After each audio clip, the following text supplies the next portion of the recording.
And now for something completely different. I'm guessing that a lot of you guys have already heard about NAMM, and some of you maybe already downloaded and installed it. Let's take a look and see what it's all about. First, what is NAMM? It's the Neural Amp Modeler, which was developed by Steve Atkinson. It is software that lets users profile their own amps, stomp boxes, and any other gear that they might see fit. It's similar to the Kemper, Quad Cortex, and any other processor that uses profiling. You also get excellent sound and feel, which is usually only found in the Fractal Modelers. There is also the companion app, the NAMM plugin, which lets you load an impressive collection of profiles. I'll put links in the description. Now, of course, it does have its limitations. It's only software. There are no standalone units like our Fractal Modelers. One guy reported that it took almost 10% of his computer's CPU, where the Tonex plugin by comparison only took 2%. It has a very basic interface. You cannot quickly change from profile to profile. If you're trying to profile some of your own gear, the training process can take hours while using all of your computer's resources and still not be quite right. There are thousands of profiles available to download, but there is no central repository like AxeChange. However, much like AxeChange, all of these profiles are currently free. NAMM sounds fantastic, or so the reviews say. But the biggest factor is that NAMM itself is free. Well, at least for now. And while there are no standalone units available for sale, there are guys that are putting together small systems that run the NAMM plugin with some profiles and IRs. Add an inexpensive audio interface, and you can have a standalone unit that is ready to connect to your band's PA system for $250 or less. The Tonex pedal is available in a more glamorous enclosure with some extra functionality, but it is currently almost $400. That's an extra $150. If you already have a laptop and interface available, then we're talking $400 versus free. And if you can believe the forums, NAMM sounds and feels better than Tonex. But what does NAMM have to do with Fractal? Well, right now, nothing to the best of my knowledge. But there have been people asking if it's possible to modify the amp block to include NAMM profiles or even add a NAMM block. Now, we don't know if that's possible because right now NAMM profiles are 10 times the size of a Fractal preset. And, while that might not work on the Axe FX3, at some point we are going to have the Axe FX4. But why would Fractal owners want to use NAMM profiles? Right now we have just over 300 amp types and hundreds of effects built into our Fractal Modelers. But there are always going to be people wishing that it had more. NAMM has only been available for less than a year, and there are already thousands of free profiles to try. As an example, take a look at what it says on the main page for tonehunt.org, a site that hosts NAMM profiles. Explore over 2,603 models, including 1,933 amps and 480 pedals. When I downloaded my first profile yesterday, it said explore over 2,507 models, including 1,925 amps and 392 pedals. So it added another 100 or so profiles in one day. Fractal may not be in the position to model all of the various esoteric amps and pedals that are available, but the NAMM community is hard at work creating profiles. Now that's not to say that all profiles are the same quality as Fractal models, but some are very close. So if Fractal were to add a NAMM block, we would have access to all the great Fractal models plus thousands of NAMM profiles. The other companies simply couldn't compete unless they too are trying to think of a way to incorporate NAMM into their upcoming units. I was curious as to how NAMM worked and how it sounded, so I downloaded the plugin app, version 0.7.2.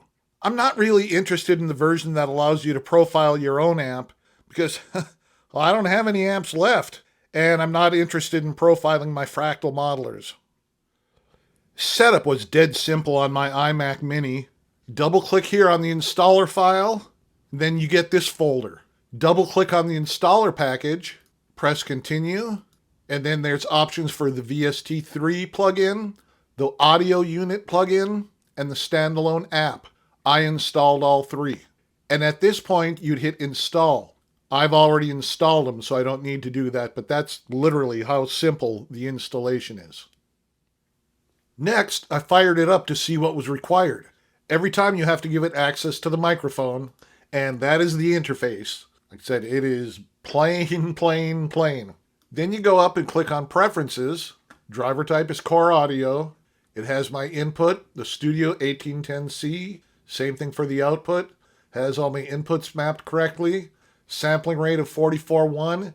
The only thing I had to change was buffer size. It defaults to 512, and it's extremely hard to play guitar. And with a buffer size of 512, there's just too much latency. I dropped it down to 128, which I've used in the past. It saved that setting, so when I opened NAMM again later, it still had the buffer set to 128. You can go down to 64 or even 32, but that can stress your system. 128 is fine for my uses, but as usual, your mileage may vary. Let me know how it works if you use 64 or 32. NAMM is open source, so all of the profiles are provided by the user community. I'm in the NAMM Facebook group, so for this test I went to that group and downloaded the very first profile that I saw. It was for the PRS MT15. I already had some York Audio IRs, although I had no idea if they would work with NAMM. I tried it out, and guys, I was floored, because it really did sound good. I can't say whether or not it sounds like a real MT15, but I liked what I was hearing within seconds of opening the app. I wanted to hear what it sounded like with some effects, so I booted up Logic Pro, which is the DAW that I use.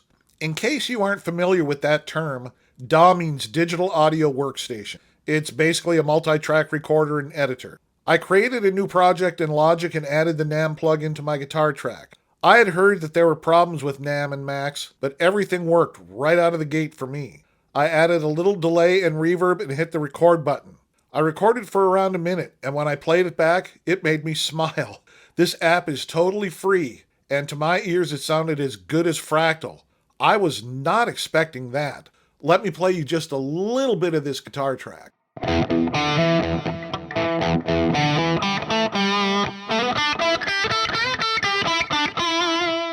I added a drum track, and after listening to it, I added a bass track. Now this all took maybe 10 minutes at the most to complete.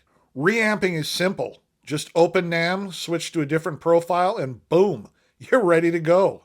Logic records the DI track, not the NAMM processing or the effects. So I could swap things out until I had my final version ready to mix down. It really is that easy. Let me play you some of that demo track. Now again, keep in mind that I went from plugging my guitar into my interface to having a completed track in around 10 minutes or so.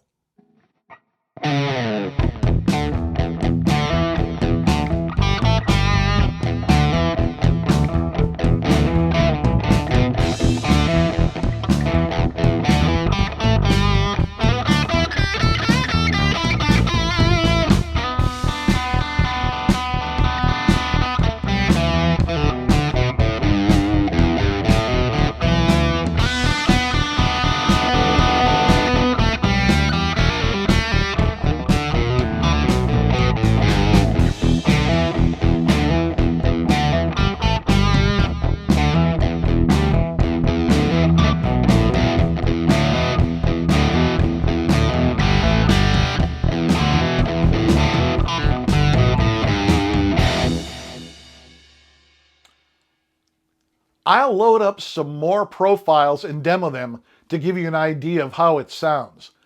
I'm going to use the standalone version, so there will be no processing. This will be raw.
that should give you an idea of how NAM sounds.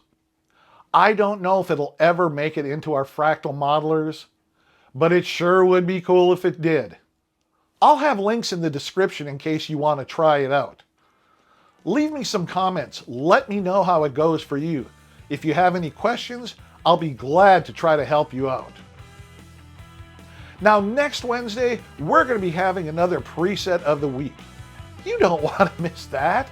So go ahead and hit that subscribe button and ring that notification bell. All right, guys, have a great weekend. Give NAM a try, and I will see you next week.